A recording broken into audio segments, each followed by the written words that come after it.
It's Friday, October 24th. I'm Brian Walsh, and welcome to This Week in Impact, where I talk with ImpactAlpha journalists and editors about some of the most interesting impact investing stories we featured. This week, I'm joined by editor David Bank. We'll discuss the surprising resurgence of impact first investing, plus, how lawyers, yes, lawyers, are working to simplify impact transactions. And finally, building a nation of owners with new financial products and fresh ideas. That's all coming up on This Week in Impact. Hi, David. How are you doing this week? I'm doing great, Brian. Things are in full swing and we're in the thick of it, so it's been exciting. All right, well, first up, the surprising resurgence of impact first investing. Last week, we discussed TrimTab Impact, the unapologetically impact first holding company. And this week, we hosted a call with several people who are clearly impact first. So, David, why is this impact first approach having a moment? Yeah, Brian, it's kind of one of the old, debates within impact investing, finance first or impact first. And what's interesting is that impact first has kind of been making a comeback. People for a long time obviously were focused really on, could it be market rate returns and could they match the rest of the market with impact investments? And now there's a new crowd and also a longstanding crowd of folks who are saying, actually, let's optimize for the impact. The returns may come. It's not that there won't be returns, but let's optimize for the impact first and make sure that we're delivering something that's new and unique and additional, as people say in the field. And I think it has something to do with what folks call the present moment or the current environment, the desire to have a positive impact, but perhaps not in an overtly political way, which has become rather fraught, to say the least. So, what were some of the insights we heard, and who were some of the folks on the call? Well, the practitioners of this tend to be family offices, wealthy individuals who have set up at least some of their money for investing and for impact investing. And the obvious point is that they're already rich, so they don't need these investments to make them rich. And a few of them have kind of cottoned on to that realization that if they get their money back and a small return for their expenses or perhaps for inflation, they'll still be rich, as they've said. So we had four organizations, all of which are underwriting such impact first deals. Three are so-called family offices, like I said. The fourth was TrimTab, which you mentioned, which is a special kind of animal. It's a holding company. It's not a foundation. It's not a fund. It's not even a fund of funds. And they have a half dozen or so investors already that have invested, equity, fully, at-risk equity to empower the TrimTab team to seek the highest risk-adjusted impact rather than the highest risk-adjusted financial returns. Here's TrimTab's Caleb Ballou. And we look for kind of low single digits in our pilot portfolio as a blended return, but we underwrite for impact. We underwrite for multimodal additionality, not for a particular return threshold. And we come with capital that is patient, that is flexible, and is tailored to the needs of really promising fund managers that we want to support.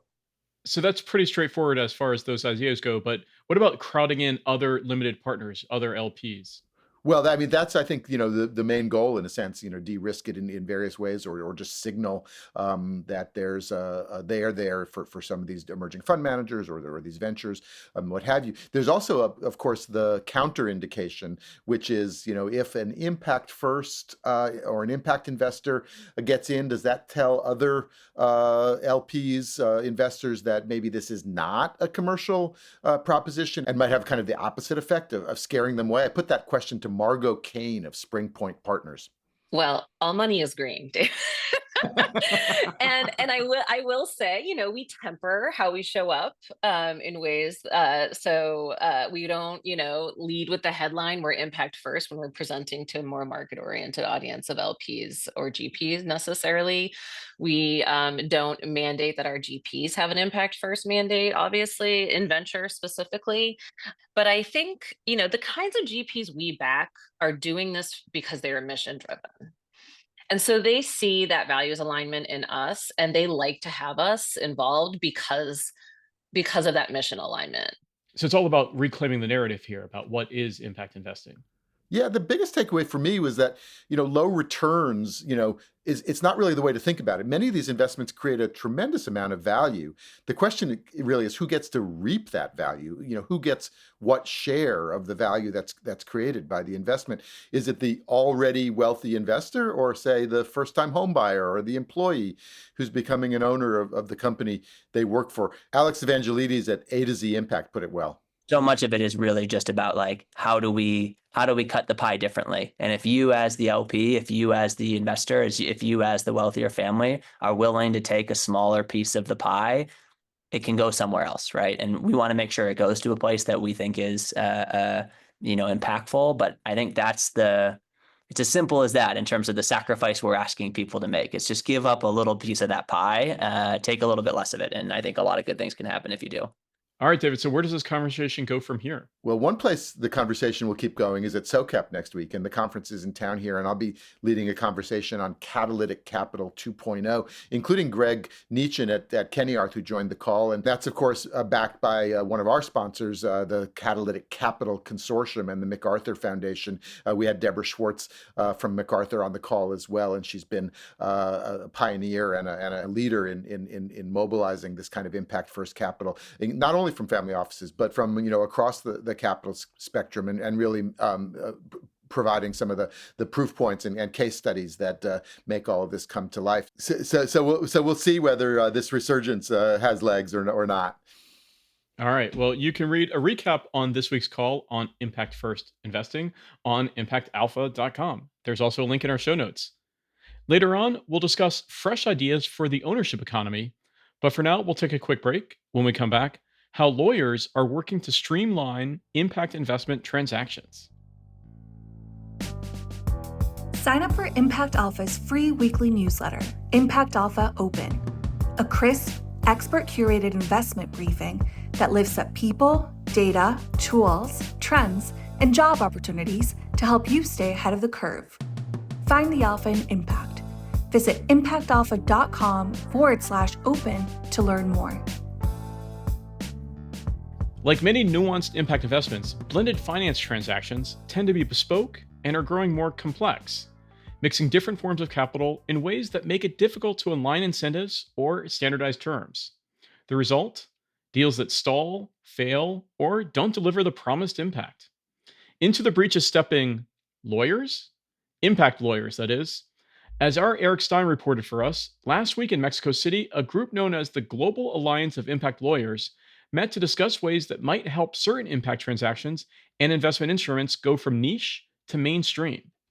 David, we're all familiar with our share of lawyer jokes, but this is a serious effort. So what's at stake here? Yes, and we made our share of lawyer jokes as we were working through the story here at Impact Alpha. And you'd think that lawyers would have a field day on these complicated deal terms and negotiations. But this group of lawyers has gotten together to try to kind of create standardized templates and make these deals, often combining public, private, philanthropic capital, make them be able to be replicated and scaled up and even just successful in their own terms, to not sort of collapse under the weight of their own complexity. Right, as Eric wrote, the most innovative lawyers in the field say the solution isn't drafting longer contracts, it's designing smarter systems. Yeah, so one of those systems is for this so-called outcomes-based financing or outcomes-based contracting, and these should be called social impact bonds, sometimes called development impact bonds. Often very innovative structures. There's an intent to incentivize an ounce of prevention versus a pound of cure, but monitoring and ascertaining them becomes very expensive. So the shift puts pressure on lawyers to draft contracts where success isn't measured, for example, by job training workshops delivered, but by people actually getting and keeping jobs. And so just ways of doing that in a cost-effective way, and we can start scaling up real outcomes. So one thing I was intrigued by the piece was that there is lawyers calling for a shared database of contract language that actually worked in impact deals.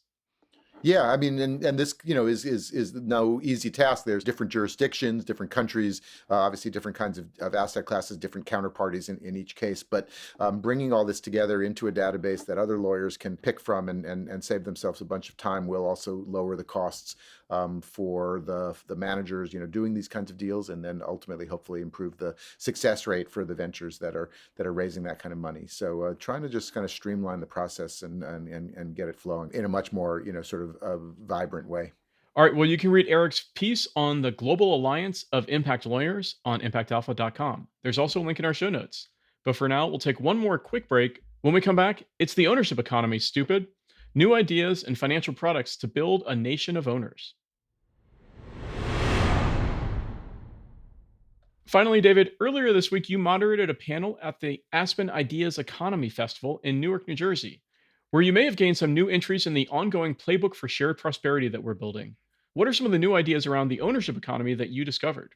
Yeah, this was the first gathering of the economy kind of offshoot of what people may know the Aspen Ideas Festival in Aspen, Colorado each year. This was in Newark, New Jersey, and Newark is trying to fashion itself as a kind of ownership city, and there was a big vibe through the whole conference around kind of ownership. It really turns out ownership is means to an end, and that is really shared prosperity, or sometimes people talk about bridging the racial wealth gap, or just the income inequality in general. And we kind of solicited the panel for ideas for how to create a nation of owners, and really kind of flip the script on wealth inequality towards shared prosperity. One that I liked a lot was a notion of a wealth footprint, and people talk about your carbon footprint, either of a particular investment or even a whole portfolio. But how do you know whether your portfolio is creating wealth for low income and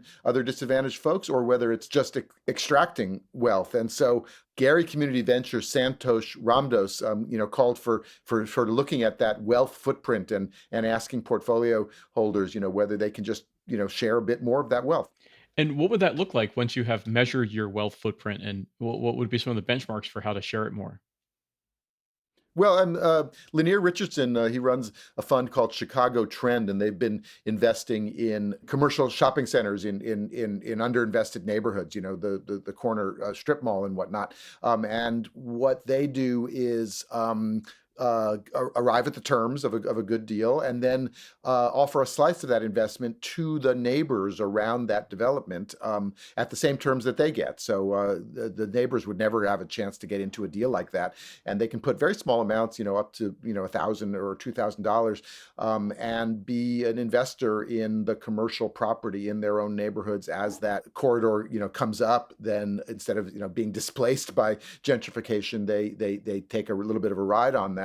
And he made the point that that is not something that could only be limited to them.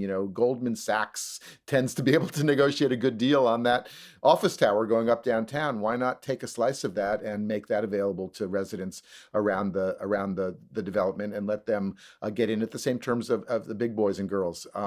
And so he called that inclusionary investment. That was another way to share a little bit of the wealth, and it doesn't really take anything off the top for anybody else. What else did you hear in Newark? Well, there's a kind of a theme developing, which is essentially share the wealth. So Santosh again had a notion of a community carry. People think of the carry being the percentage of the profits that the fund manager gets, and that's usually the financial returns. But could a part of that carry again go back to the community? And again, it's actually sharing the returns with the folks who are creating the wealth. And that could be like first-time homeowners who are getting into mortgages, or employees who are buying up the companies they work in.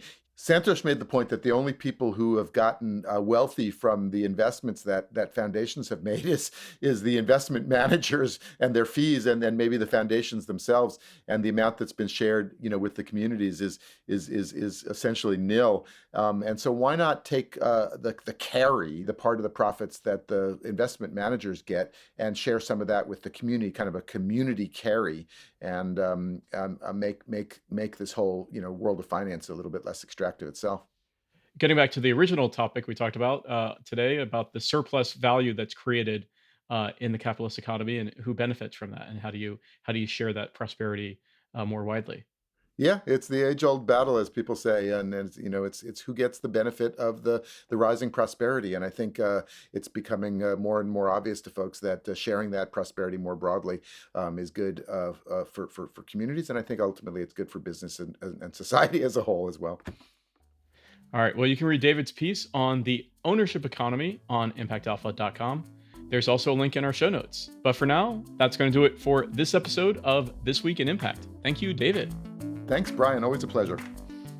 The pleasure is all mine. Thank you all for listening. This Week in Impact is a production of Impact Alpha and part of the Impact Alpha podcast network. Smart conversations by and for impact investing professionals. For exclusive stories and insights about the world of impact investing and sustainable finance, join thousands of other agents of impact by subscribing. Just go to impactalpha.com/subscribe for full access. Thanks, as always, to our producer extraordinaire, Isaac Silk. For David Bank, I'm Brian Walsh, Managing Director of the impact advisory firm Human Nature. We'll see you next week for more Impact.